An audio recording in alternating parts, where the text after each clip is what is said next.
നിങ്ങളുടെ favourite shows ഇനി ഒരിക്കലും മിസ്സാവില്ല. ഇപ്പോൾ C5 കാണും നിങ്ങളുടെ ഫേവറേറ്റ് ഷോസ് തികച്ചും സൗജന്യമായി. കുഞ്ഞിന്റെ ആരോഗ്യം കൂടെ കണക്കിലെടുത്താ സർജറി ഫിക്സ് ചെയ്തിരിക്കുന്നത്. പിന്നെ നിങ്ങൾ പറഞ്ഞ ഡേറ്റിലൊക്കെ മറ്റ് സർജറികളുണ്ട്. 7-ന് ശേഷം ഞാൻ ഉണ്ടാവുകയില്ല. മറ്റുള്ളവരുടെ അസൗകര്യങ്ങൾ സർജറി ഒരിക്കലും ബാധിക്കില്ല. ആരെങ്കിലും ഒരാൾ പുറത്തു നിന്നാൽ മതി. എല്ലാവരും വേണമെന്നില്ല. ഞാൻ പുറത്തുണ്ടാവും ഡോക്ടർ. മറ്റാരില്ലെങ്കിലും ഞാൻ അടുത്ത് തന്നെ ഉണ്ടാവും. ഒരു കാരണം കൊണ്ടും സർജറി മാറ്റിവെക്കേണ്ട കാര്യമില്ല. അന്ന് തന്നെ നടക്കട്ടെ. അന്ന് തന്നെ നടത്തുന്നതാണ് എന്തുകൊണ്ടും നല്ലത്. വെറുതെ റിസ്ക് എടുക്കണ്ടല്ലോ. ആ കം.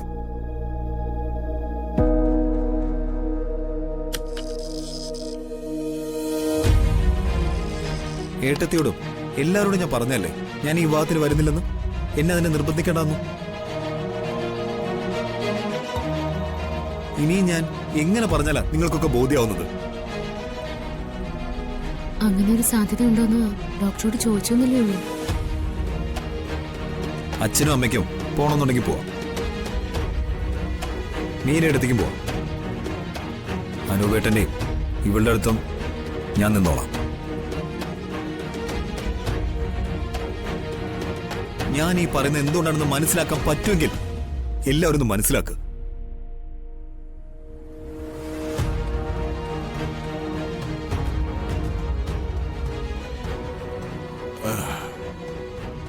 ഇനി ഇതിനെക്കുറിച്ച് സംസാരിച്ച് അവനെ വിഷമിപ്പിക്കണ്ട മോളെ.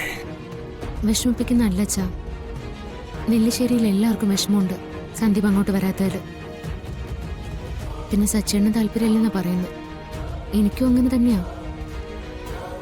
വിവാഹം മാറ്റിവെക്കാത്തതിന്റെ കാരണം ജോത്സ്യം പറഞ്ഞതാണെന്നും ധനുഷിന്റെ വീട്ടുകാർക്ക് ഇനി നാണക്കേടുണ്ടാവും എന്നൊക്കെ പറയുന്നുണ്ടെങ്കിലും വാശിയാ കൂടുതലും. പറഞ്ഞ സമയത്ത് ഈ വിവാഹം നടക്കണമെന്നുള്ള എല്ലാവരുടെയും വാശി. സേതു എന്നെ വിളിച്ച് വിവാഹം മാറ്റിവെക്കണമെന്ന് ചോദിച്ചപ്പോ വേണ്ടാന്ന് ഞാൻ പറഞ്ഞതും ഇതേ കാരണം കൊണ്ട് തന്നെയാ.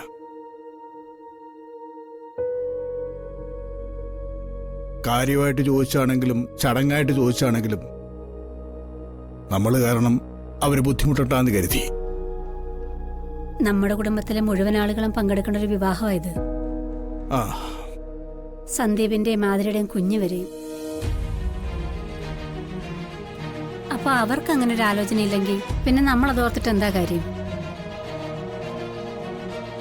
അച്ഛനും അമ്മയ്ക്കും പോണെങ്കിലാവാം. ആരെങ്കിലും പോയില്ലെങ്കിൽ അവരെന്താ കരുതാ? മനഃപൂർവമായി ചെന്നില്ലെന്നേ അവര് കരുതൂ. പക്ഷേ അവരെന്ത് കരുതിയാലും ഞങ്ങൾക്ക് കുഴപ്പമൊന്നുമില്ല.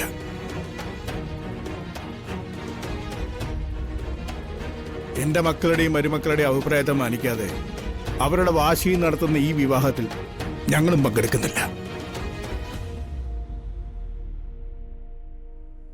ഞങ്ങൾക്ക് ഞങ്ങളുടെ മക്കളാ വലുത്. അവരെ അവഗണിക്കുന്നിടത്തേക്ക് ഒരു ബന്ധവും പറഞ്ഞ ഞാനോ കമലയോ പോവില്ല.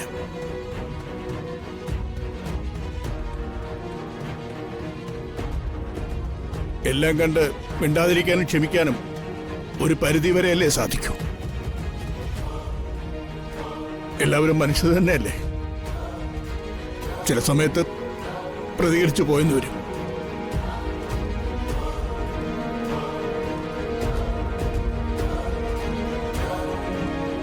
ഡൗൺലോഡ് ചെയ്യൂ C5 ആപ്പ്. കാണൂ എല്ലാ എപ്പിസോഡുകളും സൗജന്യമായി.